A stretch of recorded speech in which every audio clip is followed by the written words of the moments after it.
Hello বন্ধুরা, আজকে আমি দাঁড়িয়ে আছি ডেকার্স লেনের সামনে। আজকে আমরা একটা ফুড ব্লগ করব। মানে ওইখানে দুটো ফেমাস দোকান আছে, একটা হচ্ছে অরুণদার দোকান আর একটা চিত্তবাবুর দোকান। ওখান থেকে আমরা ফুড খাবো, খেয়ে তোমাদের জানাবো কেমন লাগবে। আর এখানে দেখো, এখানে আমি আজকে এখন দাঁড়িয়ে আছি একদম স্প্লানেডের কাছেই। এই দুটো দোকান তোমাদের বলা থাকলো, তোমরা যদি কেউ পারো এখানে এসো, আমরা খেয়ে ফুড ব্লগ করে বলবো তোমাদের কেমন লাগলো। এটা হচ্ছে রাজভবনের গেট, এটা হচ্ছে ধর্মতলা চত্বর। এই যে ধর্মতলা চত্বর, এখানে দেখো রাস্তার পাশে কত ফুড স্টল নিয়ে বসে আছে।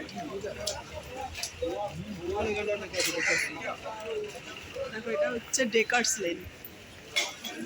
দেখো এখানে রাস্তার পাশে কত দোকান, সারি সারি দোকান। তার মধ্যে দুটো স্পেশাল, যেটা ফুড ব্লগে লোকেরা বেশি বেশি কেনে, সেই দোকানে যাব।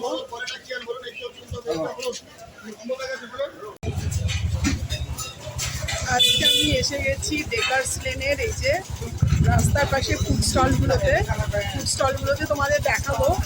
বিভিন্ন ভ্যারাইটিস খাবার পাওয়া যায় এখানে, স্পেশালি অরুণদার দোকান আর চিত্তবাবুর দোকান। খুব ভালো খাবার, যেটা মোটামুটি খুব ভালো খাবার পাওয়া যায়, সবাই খুব প্রশংসা করে। স্পেশালি